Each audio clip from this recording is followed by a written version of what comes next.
Nigeria Info 99.3. We now commence the ideas segment with Ayo Obey. Welcome, Ayo. Hi, Rotimi. Okay.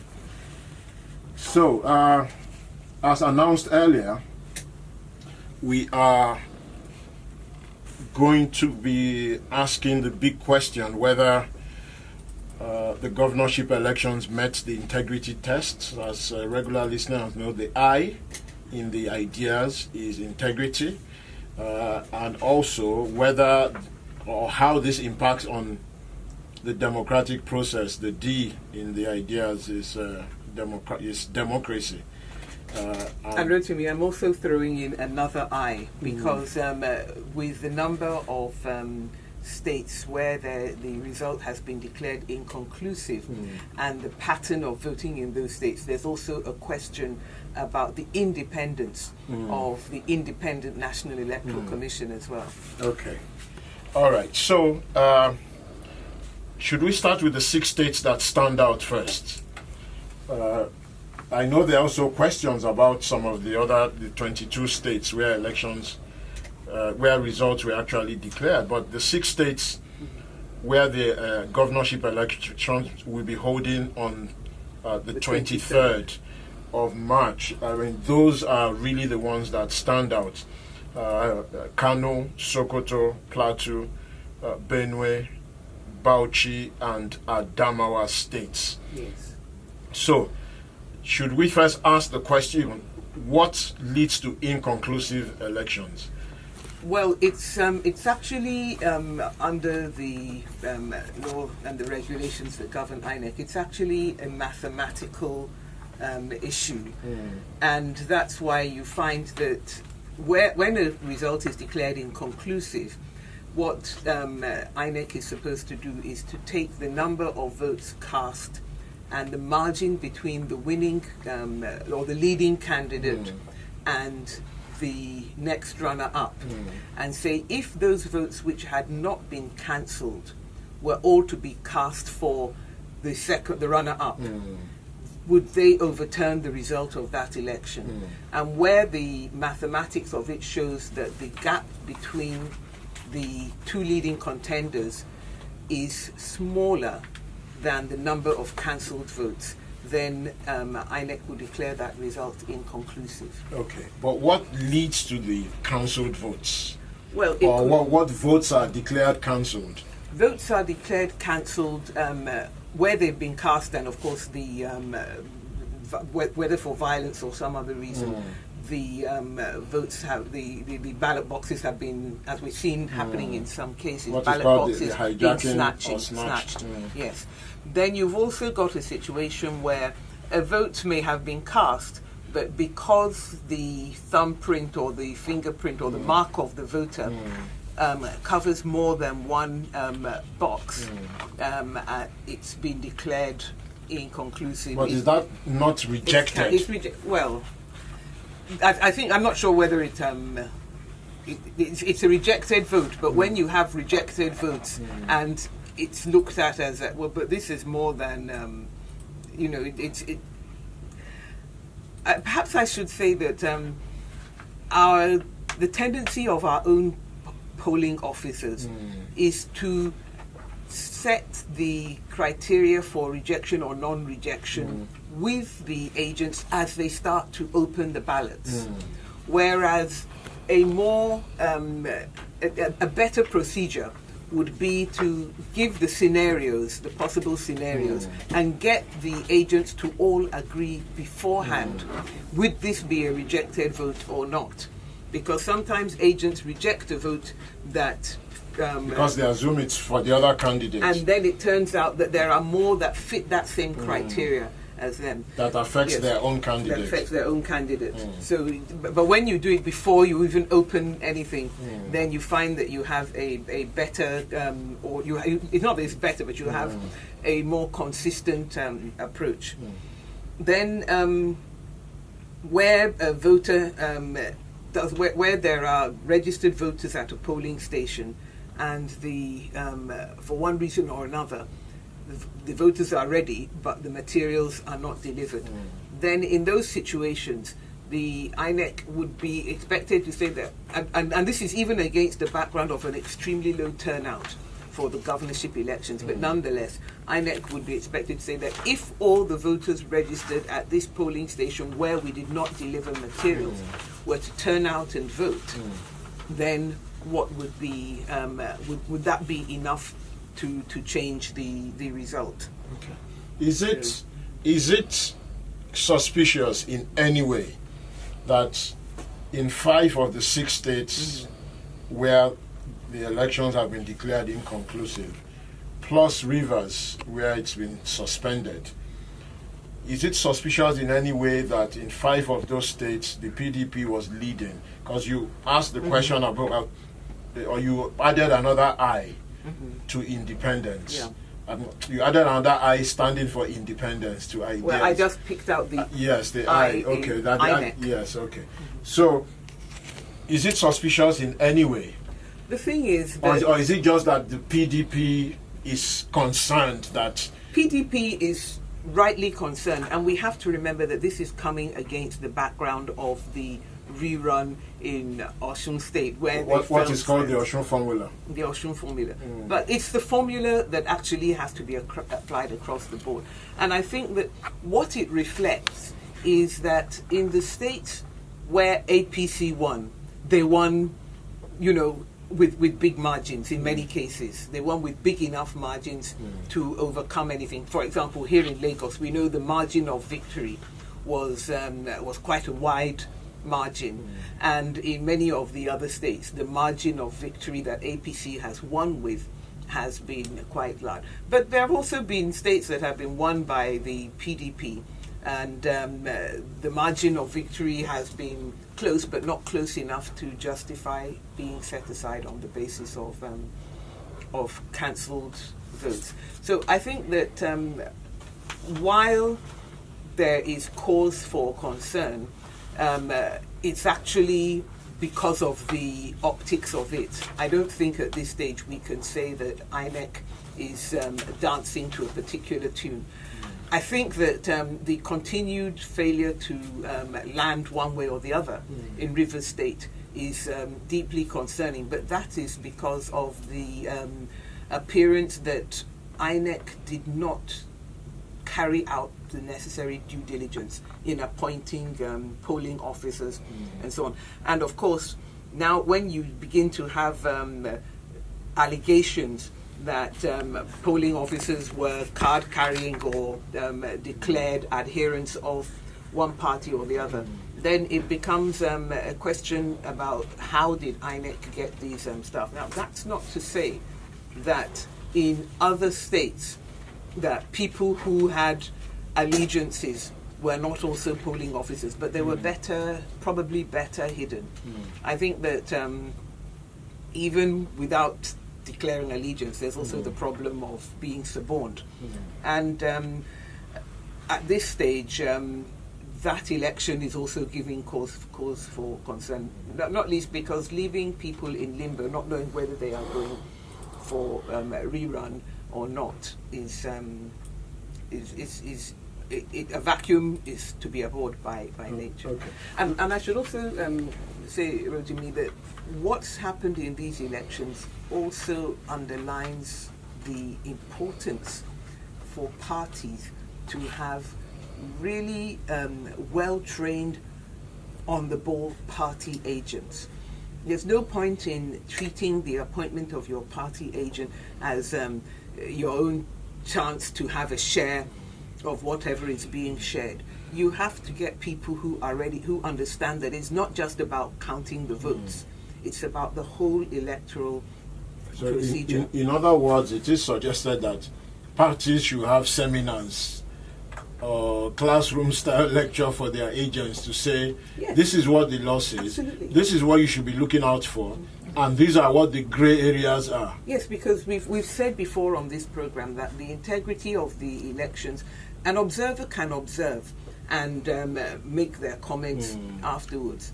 But when it comes to being able to say something is going, I want that stopped, I want that attended to now, then the party agents, if they don't know what's happening, or if they're just treating it as I'm only there because it's my own, chance to chop, as it were. So actually, the result in certain circumstances could also be a reflection of the ignorance or knowledge of party agents across the state or the country. I say that because, although I should also confess to my own ignorance and having misled the listeners about invalid votes and rejected votes. So, to agree with you that you were correct about the difference.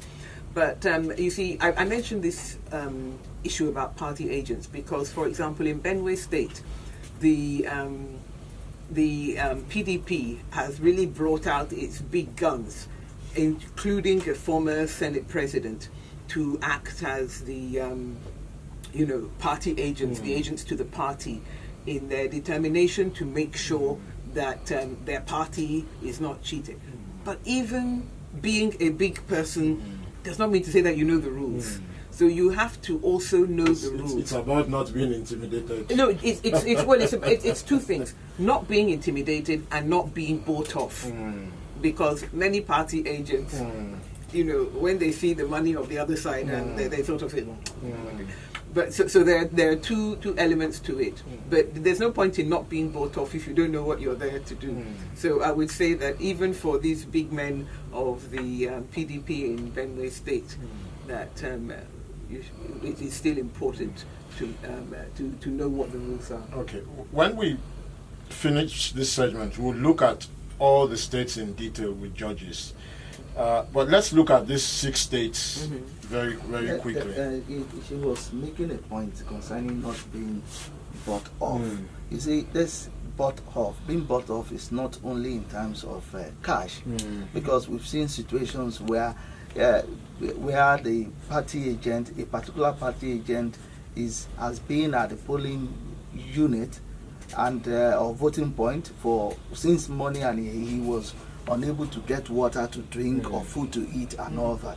And at the end of the day, the other party that were taking care of their own party agent very well, he had to be begging them for a bottle of water or for the pack of food that they actually shared. And at that point, your resolve could be weakened.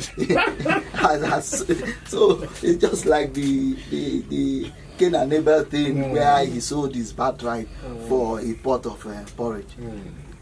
Okay, that's actually an important point because some of the candidates we had on Countdown 2019, the presidential candidates especially, before the elections, when we asked about their capacity to deploy agents across, some of them said, "Oh, we have volunteers. They are going to volunteer. It's a new way of doing things," which ideally is the way it should be. And the volunteer will go with their pack of water and their pack of bread or whatever it is that they're going to eat. But then that has to be established well beforehand. Yes. That if you are volunteering, you are volunteering. Exactly. And that you're not getting transport money. Yes, and you need to go with your water, your food, your snacks and everything. Okay, that would be a tough one for some people to understand. I would say that with regard to last, in some ways, you would say that the difference between what happened at the presidential level and what happened at the state level, I should say at the national level, and what happened at the state level, is actually, it shows that the voters are thinking with more than just sentiment. We'll follow the party. Yes, they're not. They're, as I said before, you can't rely on coattails. You can't just say I'm in the party and therefore I'm going through. And I think that by the end of these elections, we should see some of that being played out. Even though there's no doubt that there's a sort of want to be a winner take all, a kind of return to the 2003 scenario that we saw in Nigeria. So going by that, one of the more interesting states now going into the 6 is Kano. Yes. So strongly pro APC in the presidential elections. election. But reasonably wide margin for the president. But in the governorship elections, as of the time that the elections were declared inconclusive, the PDP candidate had more votes counted for him. yes, So Abba Yusuf had 1,014,474 votes, and Abdullahi Ganduje of APC had 987,819. it was 26,655 votes Margin. behind. Yes.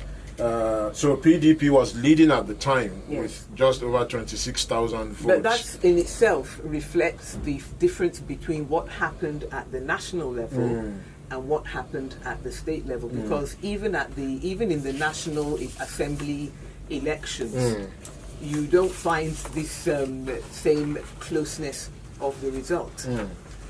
But interestingly, the cancelled votes are then 128,572.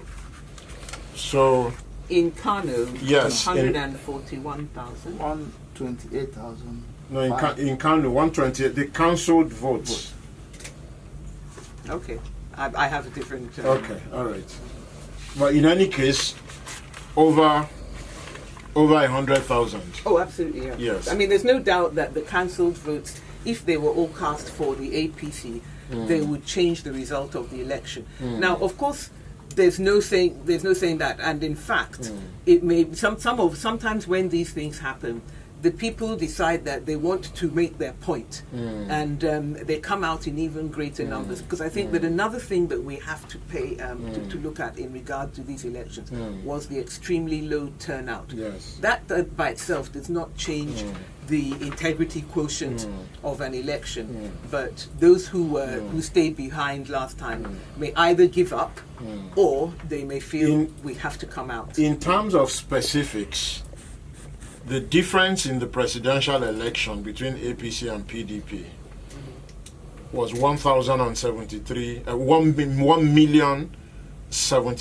1,073,175 votes. So that was very wide margin. APC won in the presidential elections by over 1 million votes. In the governorship elections, the PDP has scored over 1 million votes, as against the 391,000 in the presidential. So if we are to go by this, the PDP has added about 700,000 votes Yes. between the presidential and the governorship. And there's no getting away from the fact that the video which surfaced of the governor, in respect of which the explanation has been That's almost the brushing off. video referred to as Gandola. Gandola. The governor may or may not have a genuinely valid explanation, but even the way in which that explanation has been delivered has been very offhand, Yes. and sort of like, I've said it, you have to believe me. Included I don't by have the to. president. Yes. Well, but the president is not running. The president would be very sure that he's going to get what he's going to get in that state. But when the governor is acting as if once I've spoken, everybody has to believe me, then the people may decide I'm to mentioning say- the president because the president was asked twice about it. On one occasion, he said he's not being investigated because he has immunity. Yes, we discussed that, and Yes. we said that we know, and Yes. you remember it to me, because I did say at that time that the president cannot say that because there has been judicial interpretation of the immunity to mean that that does not stop investigation, and that once those investigations are ongoing, the results will almost certainly come to the eye or ear of Mr. President. So even if we, the people, don't know what those investigations are, he, the President, would certainly know. And in any case, a lot of public commentators and the media have pointed out that there have been other sitting governors that had immunity that were investigated. Well, this is the point. That's why I say Yes, that it's, because they were not from the ruling party. Or at least that's what it seems like to a lot of people. Okay, so we'll see what happens to Well, I to should Mr. sign off Ganduje. on my. Well, we certainly will, in 2 because we minutes. in the ideas section we want to see whether issues of integrity actually play a part in the decisions made by voters, because often it seems as though it's all about identity rather than issues. But I think that Kano it's such a clear case that it would provide a very interesting exercise, and certainly something for us who are concerned about integrity, ethics and accountability to see. So I want to say thank you very much for waiting for the ideas section, and to please follow us on Twitter. Check us out on our website, and also you can see our uploaded videos. All our transcripts are up to date. So we'll see you next week. Okay. So we'll take a short break for ads.